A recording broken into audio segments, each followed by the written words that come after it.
Pero nosotros siempre discutíamos esto, y hoy cuando lo escuchaba el doctor decía, qué bárbaro, ¿no? Desde el año 60 creo que tenían historial de medidas de caudal y de concentraciones de contaminantes, un análisis físico-químico historial del año 60. Nosotros arrancamos en el año 70, Argentina los hacía, y después dejó de hacerlo y lo volvimos a hacer ahora. Y teníamos, para poner en marcha todo esto, uno puede diseñar acciones, pero cómo van a evolucionar tiene que ir haciéndose de datos, porque todo esto son modelos matemáticos. Ahora cuando lleguemos al coso les voy a explicar para qué se usó el modelo matemático de dispersión ante la Corte para justificar todas las obras de saneamiento cloacal y pluvial que necesitábamos. Entonces, se tenía que conformar una base de datos que permitiera modelizar y que sirva para diagnosticar el estado de situación. Dentro de ese análisis de esa situación nos encontrábamos con 11.000 industrias que iban a evolucionar también, que no iban a hacer lo mismo. Entonces, de esas 11.995 industrias que hay radicadas en la cuenca, hoy están reconvertidas 459. Reconvertidas, no sé si lo entienden, por un plan de reconversión industrial. Cuando se inició el relevamiento de la cuenca Matanza-Riachuelo, 4.500 industrias estaban fuera de parámetro, 1.558 volcaban efluente líquido, entonces se los designaban como agente contaminante. De esos agentes contaminantes no lo podíamos cerrar, pero tenían que cumplir la normativa. Entonces se le daba un plazo de reacondicionamiento de 2 años. En esos 2 años tenían que presentar cuál era su plan de reconversión, los fondos que iban a obtener. El Estado Nacional les daba fondos para reconvertirse a tasa cero y no se pudieron ejecutar, pero el Banco Mundial también tenía una línea de créditos de créditos no reembolsables para la reconversión industrial. Empezaron a construirse plantas de tratamiento, reinversión, en el transcurso de 2 años. Cuando se vencía el plazo de ese plan de reconversión industrial, íbamos, te tomamos una muestra, si estaba bien, seguía funcionando, si está mal, lastimosamente, se te clausuraba hasta tanto cumplas con el parámetro. Ya se te había dado el plazo de 2 años, ya se te había, más los años que tuviste anteriormente. Cuando digo hay que tener en cuenta de la inversión, no solamente tienen que invertir en la planta de tratamiento, sino por ahí es más efectivo o eficiente invertir en el proceso antes que en la planta. Porque si el proceso es ineficiente, uno después le genera una planta de muy alto costo y a la larga hizo una mala inversión. Entonces, por ahí, estratégicamente, invertimos en nuestro proceso productivo y mejoramos la calidad de vida de los trabajadores, la eficiencia del producto, más competitividad, más Producto Bruto Interno y menos contaminación. Limpieza de márgenes. 170.000 toneladas de residuos sólidos retirados de las márgenes. Eso se hizo a través de cooperativas. Tenemos una deficiencia del empleo, entonces se formalizaron la gente que cirujeaba o que vivía de la basura, se los formalizó y se les da una tarea y se los controla, que limpien, que corten el césped, que foresten y recuperen esos márgenes. Lastimosamente, los mismos vecinos son quienes ensucian. Entonces, pero con el tiempo uno va viendo cómo evoluciona y cómo logramos ese cambio cultural que necesitamos. No solamente es darle infraestructura, la gente tiene que aprender. Después nos vamos a dar cuenta cuando vayamos al control de calidad ambiental, reconvertimos las industrias, cerramos las que contaminaban, mejoramos un montón, pero el río sigue estando mal. Las zonas urbanas son los mayores contaminantes. Nosotros somos los mayores contaminantes, ya sea por falta de infraestructura o por dejadez. Y no le podemos pedir un cambio cultural a una persona que por ahí no tiene un plato de comida. Entonces, es toda una rueda que gracias se va dando. Bueno, ahí pueden ver cuando en limpieza de márgenes se retiraron barcos hundidos, si alguno fue a Buenos Aires, en La Boca. Yo soy hincha de Boca, iba a la cancha, pero siempre veía los barcos hundidos, bueno, ahora no los veo. Se sacaron 57 buques extraídos en la primera etapa y después 9 en la segunda. Llegamos a una partecita de lo que es el plan de saneamiento ambiental, que es los operadores de cloacas. AISA, Agua y Saneamiento de Sociedad del Estado, Sociedad Anónima, y ABSA, el operador de Provincia de Buenos Aires. AISA le sirve a Capital Federal, a Cuenca Media y Cuenca Baja, y ABSA a Cuenca Alta. Entre ellos dos tienen que coordinar los planes de ejecución de todas las obras de infraestructura de agua y cloaca. Imagínense. Y no tienen ellos los fondos de financiamiento, lo financia el Ministerio de Recursos Hídricos a través del ENOSA. Y quien tiene el crédito es ACUMAR, a través de la Secretaría de Ambiente. Entonces, para lograr que le den plata a ese, tenía que traer el proyecto, aprobar el proyecto del Ministerio, que sea viable por el ENOSA, que nos den la nueva objeción al Banco Mundial, que sea aprobado. Horas y horas y horas de reunión. A poner el pecho, a salir, a poner en primera instancia la necesidad de lograr las obras. El plan de saneamiento de agua y cloaca es muy grande. Dentro de este plan de saneamiento de agua y cloaca está el modelo de calidad de aguas, que establece la construcción de 7 plantas cepa a lo largo del riachuelo. ¿Qué son estas plantas? Son plantas elevadoras que elevan el agua, lo vuelcan como cascada para oxigenarlo, porque como tiene tan bajo escurrimiento, a medida que vuelcan las industrias o vuelcan las plantas cloacales, por más que le pongamos 50 dBO o 15 dBO, se genera anoxia en el riachuelo. Y nosotros tenemos una población que quisiera tener un río con una característica de recreación activa. ¿Qué significa eso? En parámetros tenemos que tener el 85 o 90% del tiempo más de 5 o 6 de dBO. Hoy es anóxico y lo más probable es que si uno vuelca con 50 dBO continúe siendo anóxico. Entonces tenemos que alcanzar 15. Igual puede darse ese caso. Entonces, con ese modelo se instalaban las plantas cepas y a medida que decae el oxígeno, se eleva. Y a medida que decae el oxígeno, se eleva hasta llegar a la desembocadura del Río de la Plata. Sistema pluvial. El sistema pluvial depende de cada uno de los municipios. Son 14 municipios. AISA tiene parte del sistema pluvial, ABSA tiene parte del sistema pluvial. Entonces, todas las acciones debían pasar a través de los municipios. Y nos dimos cuenta que no solamente lo pluvial, la gestión de residuos sólidos urbanos, la limpieza con las cooperativas, todo debía pasar a través de los municipios, porque son la autoridad ambiental. Si bien hoy existe la autoridad de Cuenca, Matanza y Riachuelo, el que tiene la potestad territorial es el municipio y tiene que hacerse dueño del borrego. ¿Quiere la vaca? Que se lleve el borrego. Bueno, si no los hacemos parte del problema, ellos no toman el saneamiento como responsabilidad. Lleva más tiempo y lleva mucho seguimiento. ¿Por qué?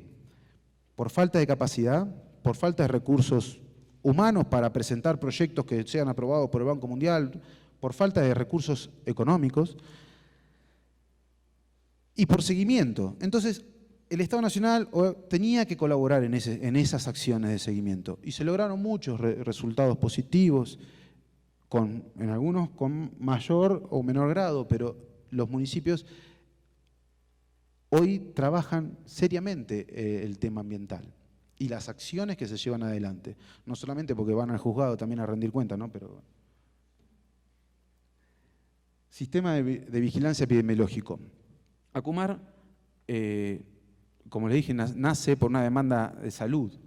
Entonces, se tenía que hacer un monitoreo de salud. Todas estas acciones son a través del Ministerio de Salud y se llevan adelante, se construyeron, ACUMAR construyó unidades sanitarias ambientales de seguimiento en cada uno de los municipios y en la ciudad autónoma, donde funcionan a través del Ministerio de Salud con personal y personal municipal monitoreado por ACUMAR.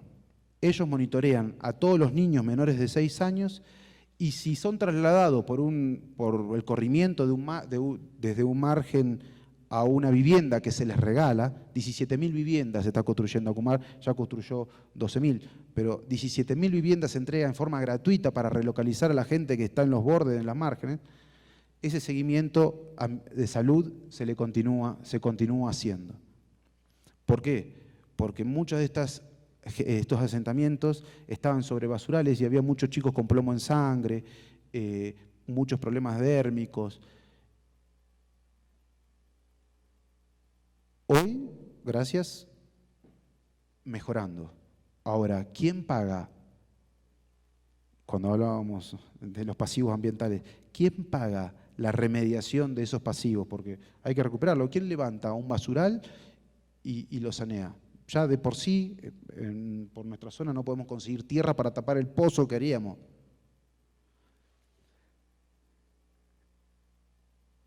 Entonces, son 15 unidades, 14 municipios, una en la Ciudad de Buenos Aires, son 15 unidades sanitarias, 12 unidades sanitarias móviles.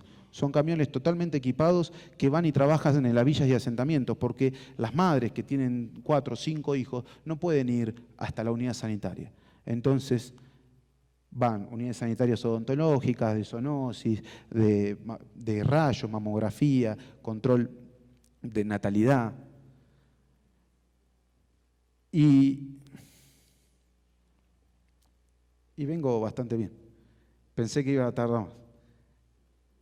Ahora quiero explicar y voy a ir explicando un poco lo que es el control de la calidad de agua que hacemos en la cuenca Matanza-Riachuelo y la complejidad de por qué dividimos en 14 subcuencas. Abajo podemos ver la desembocadura del Riachuelo en el Río de la Plata y vemos 4 arroyos que conforman cuenca media, cuenca y cuenca alta. Acá mostramos cómo afecta la sudestada y las estaciones de monitoreo. Cada uno de estos puntos es una estación de monitoreo fija, continua, automática, instalada a lo largo de la cuenca. Esto era la situación industrial en el año 76 y esto en el año 2011. Un crecimiento con falta de inversión, con mucho desorden. La realidad es que Dios está en todos lados, pero atiende en Buenos Aires. Entonces, el corrimiento de la población al área metropolitana es terrible, pero la realidad es esa. Estando cerca, conseguís una vivienda, conseguís una atención de salud, Entonces, es exponencial, no es lineal, es exponencial. Y de esa manera también tienen que ser las inversiones en infraestructura que necesitamos hacer. Si no, siempre vamos a estar corriendo atrás del problema. Eso era el río Matanza-Riachuelo, un río de llanura con bajo escurrimiento, solamente para drenaje pluvial. Cuando empezó la localización, empezó a formalizarse Buenos Aires. A lo largo de los años, como había problemas de escurrimiento, de inundación, nosotros nos viene el agua por la sudestada, el agua por la lluvia y el agua por el piso. Nos inundamos por los 3 lados. Ahora les voy a mostrar cómo se están haciendo obras de retención de agua para poder no tener agua potable. Retención para no inundarnos. Cuando se llega una inundación, el costo de ir a sanear y la ayuda social es muy elevada. Ni hablar en salud. Entonces ustedes pueden ver cómo se fue rectificando toda la salida del río Matanza y hasta llegar al Riachuelo, que era la desembocadura. En rojo pueden ver cómo era anteriormente las vueltas y después cómo se rectificó en línea recta. Se transformó en una cinta transportadora de residuos. Todos esos residuos que no quedan en el margen, nosotros tenemos mallas que retienen los residuos sólidos y como en almejas se limpia y se contienen para que no lleguen a la desembocadura y no afecten al Río de la Plata, hasta lograr el cambio cultural. Sacamos 300 toneladas por mes de residuo de espejo, del espejo de agua. Si nosotros lo limpiamos hoy, lo dejamos limpio, ¿por qué mañana tiene que estar vuelta sucio? Doctor, ahí me podrían decir que yo ya saneé la cuenca, desde ese punto de vista. Yo limpio, lo dejé limpio. Pero no, lo que buscan es el cambio cultural, y ese es el desafío. Y cultural no solamente de la sociedad, sino cultural de nosotros, los técnicos, de los ejecutores de las acciones, de los empresarios que ejecutan la obra, para que ese financiamiento llegue a buen puerto. Entonces, teníamos todo el plan de monitoreo de aire, monitoreo de agua superficial, monitoreo de agua subterránea, monitoreo de lodos y sedimentos en la desembocadura.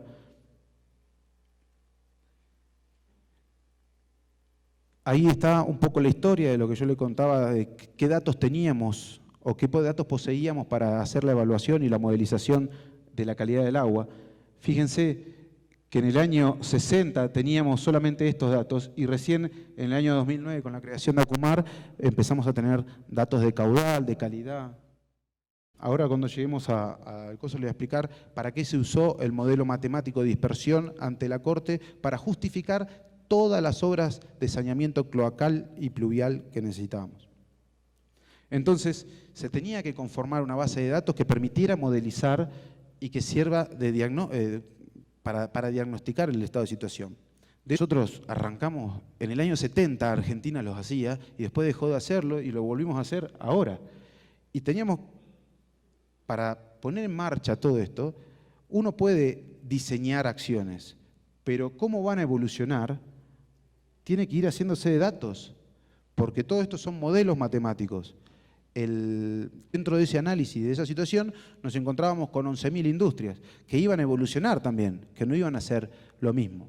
Entonces, de esas 11.995 industrias que hay radicadas en la cuenca, hoy están reconvertidas 459. Reconvertidas, no sé si lo entienden, por un plan de reconversión industrial, pero nosotros siempre discutíamos esto, y hoy cuando lo escuchaba el doctor decía, qué bárbaro, ¿no? Desde el año 60 creo que tenían historial de medidas de caudal y de concentraciones de contaminantes, un análisis físico-químico historial del año 60. Cuando se inició el relevamiento de la cuenca Matanza-Riachuelo, 4.500 industrias estaban fuera de parámetro, 1.558 volcaban efluente líquido, entonces se los designaban como agente contaminante. De esos agentes contaminantes,